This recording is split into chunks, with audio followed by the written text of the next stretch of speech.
Okay, soft monkey's in place. I've got my outline, and I think that's going to have to be good enough for us to get started. Hey, everybody, I'm Daddy Sam, and this is episode 57 of A Touch of Gay podcast for the 3rd of May, 2026. A Touch of Gay is my weekly check-in with you, where I get to tell you what's going on at my LGBTQ plus kitchen table, as well as the LGBTQ plus fishbowl that I find myself in, that one that's out there, but I'm in it, right? On today's episode, we have a pretty in-depth episode that you'll find by the end kind of has a collection of things that all fit together, but we're talking about submission, a little bit of wisdom from Bobby Box out there, sobriety, and online consent when it comes to sharing explicit things. So getting right into it, our daily inspiration is something that I like to share with you. It's one of our memes that's straight from our social media. A Touch of Gay pod can be found on Facebook, Instagram, Threads, and Blue Sky. We don't do the X because it's toxic for the soul. X is. And so our daily inspiration today is simply this. Submission is not about being less. Think about that. Submission is not about being less. This is about the art of being with another man, whether you're playing, whether you're having a power dynamic physically, or whether it's a relationship, whether it's BDSM or other forms of kink play. There's a lot of people out there that have this image, especially people outside the community, but even people in the community and people themselves who are being submissive have this mindset that society has told us that being submissive makes you less. Nothing could be further from the truth. Let me share the rest of what Bobby shared in his post, which this has been cribbed from. It's about choosing to let go in a space that you feel safe. You are with someone, you're in a place where you're making the choice to let them take the lead.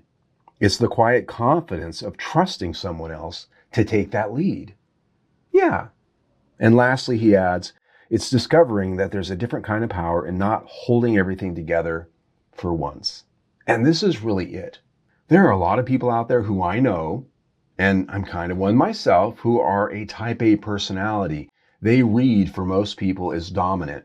Most people assume I'm dominant, I'm the top. And I am in many cases. But there's a part of me that really loves to not have to hold everything together once in a while. And by that, I mean, in my play, in my relationship, I like to ride in the passenger seat once in a while. I like to be submissive with the right person who I trust and who I feel they make a good dominant for me. And that goes in the way of play. It goes in the way of friendships and relationships. Every person that I have a relationship with has a different push and pull in that way. I'm versatile. Many of the people I know who really love and get the most out of true submission in these instances are people who, in many areas of their life, have to be in control. They have to be in the power position. Many of the people who are themselves a submissive in a role, in a power play, in a dynamic, in just play in general, often feel, and sometimes their dominant makes them feel this way, they are the lesser. And that just simply isn't true. It takes bigger balls, in my opinion, to really submit and give yourself to someone else's lead. And I'll not go any further graphic than that. You can put your own picture together on what that means. It takes a lot of strength to do that. It's not for weaklings. It's not for the faint at heart to really just let go and let somebody else, trust somebody else, and have the confidence that you can just completely let them. There's a reason why the yin and the yang are a perfect circle, and both the black and the white part of that image are equal, because dominance and submission are equal powers. It takes one for the other to work.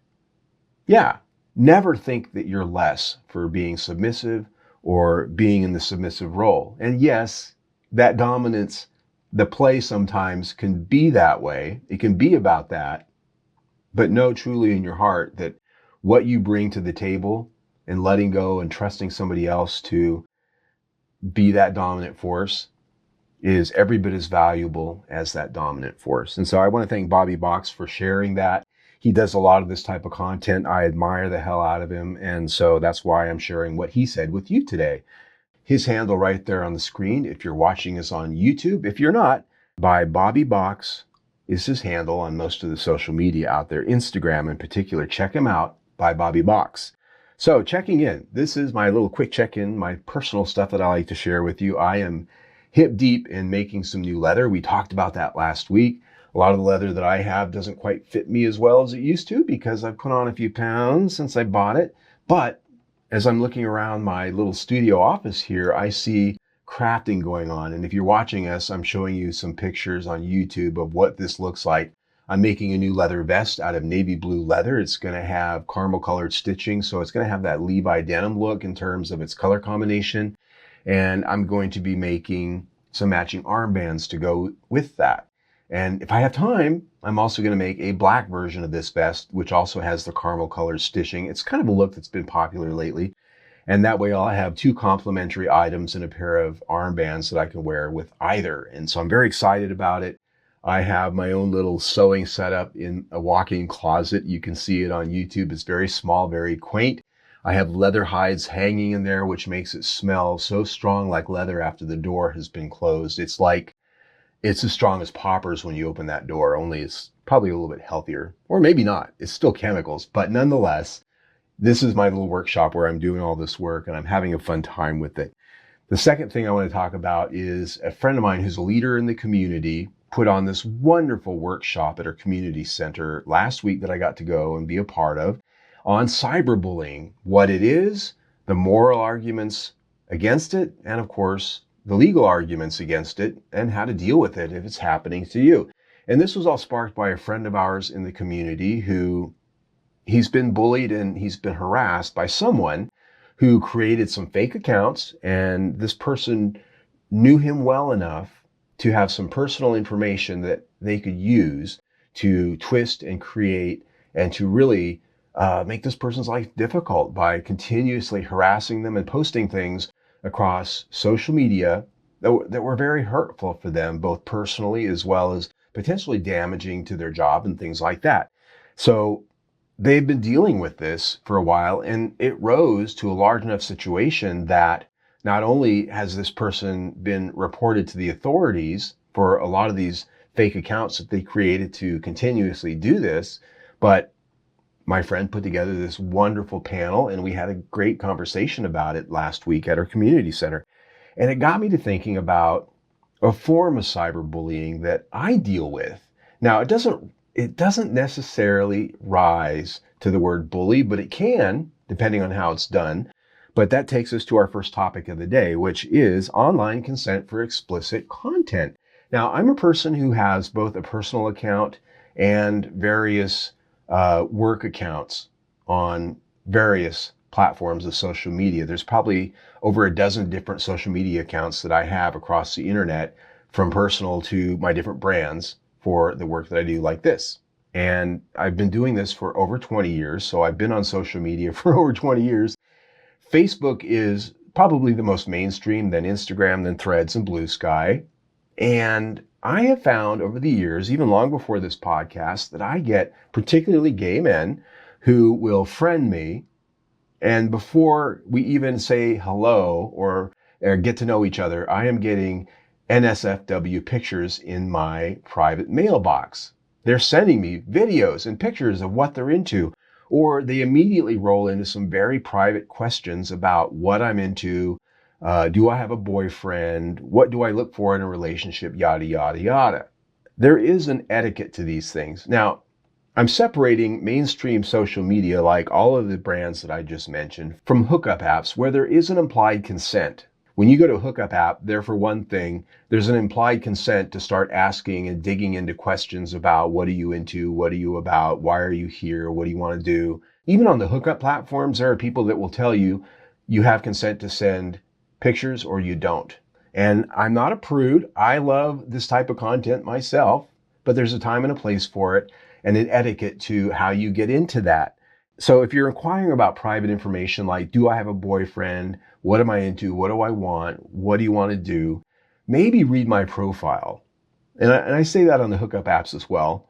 So many people just fail to read a profile and get the basic digits and information before they start asking questions and assume. Just because I'm wearing what I'm wearing and I'm putting out content that I'm putting out, is not implied consent for you to send these things to me, unannounced and unsolicited.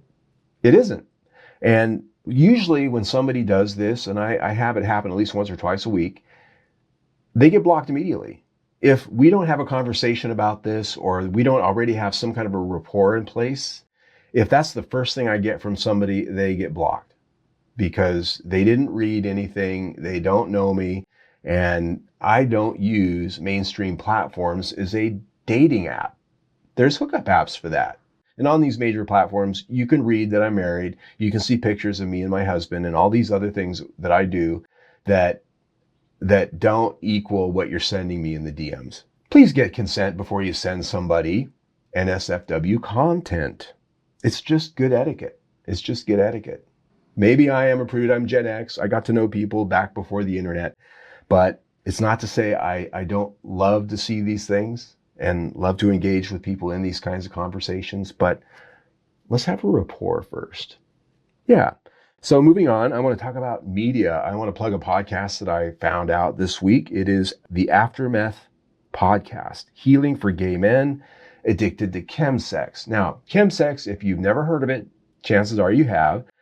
Men who have sex with men, generally, and also use meth or other party drugs, tend to fuse these things together to where you cannot have one without the other. They go together just like milk and cereal. The problem this creates is, well, A, it's deadly. It can wreck your life, and I see it all the time, but you can recover. And more important than you can recover and get sober is that you can separate these things and have your sex over here and your past use of drugs over here. And you can still go and engage in all the types of sex and play that you used to enjoy while you were high without being high. But that is hard work. It takes a lot of programming. It takes a lot of learning. It takes a lot of therapy in some cases to be able to separate those things out and have one not trigger the other. And this is a podcast that's the goal in mind. Now, there's a book out there called Lust, Men, and Meth. It was written some time ago. It's sort of the Bible of chemsex and recovery from it. There is a new variant of this book out called Lust, Men, and Meth, a study guide. One of the co-authors of this, Dr. Dallas Bragg, is who does this podcast, is basically about increasing awareness of the characteristics and effects of crystal meth, chemsex. It answers the questions, how can I stop relapsing? How can I heal my addiction? How does crystal meth addiction affect gay men? And how can I get sober? Now, this is good for the person who's living in that, but it's also good for the people that are living around someone who's living in this to get a better understanding of it, because this is a dark box that somebody gets into, and the people on the outside don't necessarily see it, feel it, and truly understand the power that it has. So this is a good medium for people to get educated on it, as well as for somebody who's in it to really gather a lot of information, tips, and some support. On a bi-weekly basis, these episodes come out. He has guests on every episode that offer a different perspective on different aspects of chemsex and staying sober. And this is somebody who's been through it themselves. So it's not just some pedigree guy on a wall going on about things that he's never personally experienced. It's just a very well put together podcast. I've spent a lot of time listening to it this week, and I'm inspired because I live in a world where there's a lot of people who have overcome this, a lot of people who I know who are struggling with this, and I can count on both of my hands the people who have died from crystal meth use just in the last year that I know. To learn more, to check this podcast out, Instagram, Dr. Dallas Bragg. He's got a number of different channels in addition to Instagram. His website, recoveryalchemy.org, and the podcast can be found on a lot of the different platforms out there. So check him out, Dr. Dallas Bragg. Now it's time for leather news, and this week I'm not going to be highlighting leather contests or leather titles. I'm highlighting an aspect of the International Mr. Leather event, which I talked about in detail last week, so I'm not really going to go over the event itself so much, but I want to talk about something, a part of it that's very important to me, and that is the recovery community and the meetings that happen during IML at the event in the hotel twice daily, all 5 days of the event, 11 in the morning and 11 at night. You can go to recovery meetings. So if you're somebody who is sober, who wants to get sober, who is fighting addiction, you can take an hour twice a day away from the chaos, the high energy sex and party and craziness that is an event like International Mr. Leather. I mean, if you're in it, you're in the ring. It's going on around you. It's crazy. And it can be very taxing, even for a person that's not recovering from alcohol and drugs. Those of us who are have this great place to go for an hour each day to a quiet space with our brothers and sisters and share and talk about recovery and talk about what's going on with us and have that fellowship that enables us to connect with other sober people in the high energy sex charged environment, that enables us to find people who we can play with safely, that enables us to see that we're not alone in that space, because there are drugs going on and around in the corners at an event like that. There is alcohol everywhere. You cannot walk through any of the event spaces without seeing people with drinks in their hand, or by the evening, people that are pretty messed up. And if you're somebody who's sober, that can be either triggering, it can be boring, it can be taxing. Having this meeting twice a day enables those of us who are in this space to get together and commiserate, so to speak, and share and have that fellowship, which is a very important aspect of recovery, regardless of what program you might find yourself in. This is a non-denominational meeting in the sense that it's not any one of the specific 12-step programs, although the backbone of the meetings are sort of based around the 12-step programs. And there are a lot of well-known sober leaders in our community who participate in this.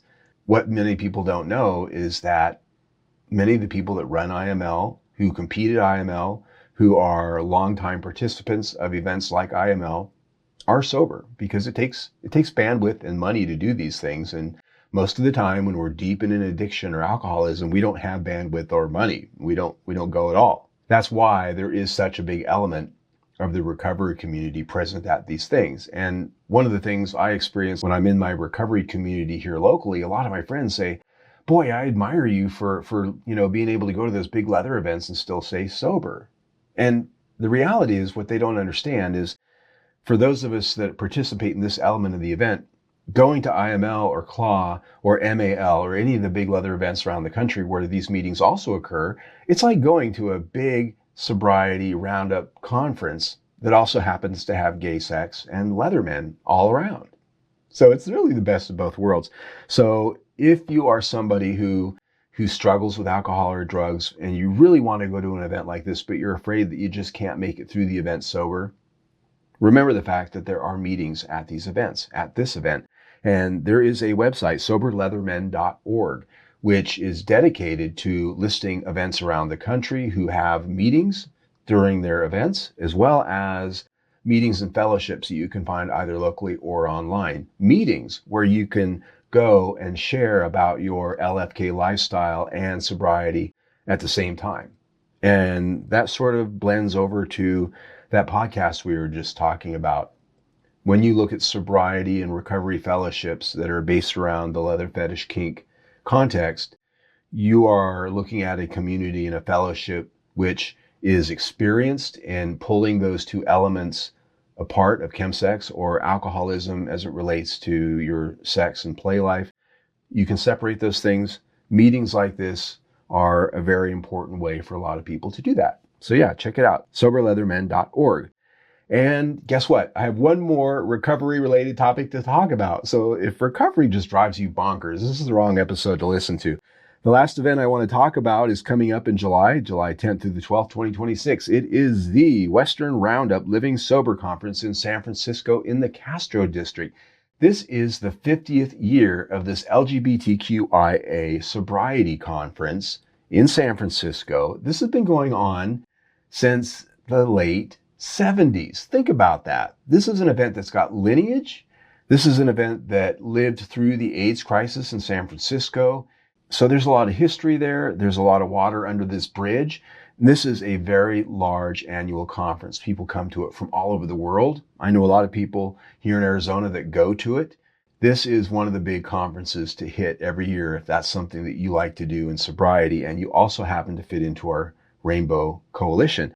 And you can go to their website, livingsober.org. You can learn all about it. You can get the information. Registration's open right now. Again, Living Sober San Francisco, July 10th through the 12th.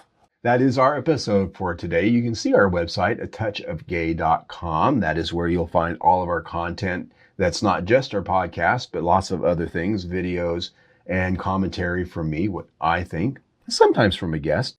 You can also find us on Facebook, Instagram, Threads, and Blue Sky. We don't do the X because it is a cesspool of red hat wear and dirt bags. You can also find our podcast on most of the big podcast platforms out there. Our podcast drops every Sunday, which is why it's dated the 3rd of May, 2026. But if you watch us on YouTube, we show up a couple of days early, sometimes Friday, sometimes Saturday, so you can get the jump on the podcast world. And if you are watching us on YouTube, you can see what I'm wearing. That's the bonus for watching us on YouTube. And what I'm wearing today is my Mr. S Berlin bar vest, red piping, and my matching armbands. Now, I wear these a lot on this podcast, and hopefully soon I'll have more to wear. But today I also happen to be wearing my leather Stetson, which I love the cowboy look. I have boots. This has just been my natural baseline for a long time. But important about this hat is up there is a beautiful handmade beaded band that a dear friend of mine made years and years ago. He made it with hair from his horse. It sort of looks like a rainbow pride flag, but that wasn't his intent. It was just Native American art, and it's something I cherish because he has now since passed. So I've had that on all of my important hats over the years. So that's what you get for watching YouTube. You get to see me once in a while, even though I'm not necessarily one of those Instagram models. I love to dress up and express who I am. And this is it, baby. So if you are watching us on YouTube, you can see latest episode right there to my left. You're right below that on the big round logo. You can subscribe, and please do that. We need to get more subscribers here to get off the ground. And if you're listening to us on a podcast platform, please subscribe there and leave a good rating. Either way, stay tuned.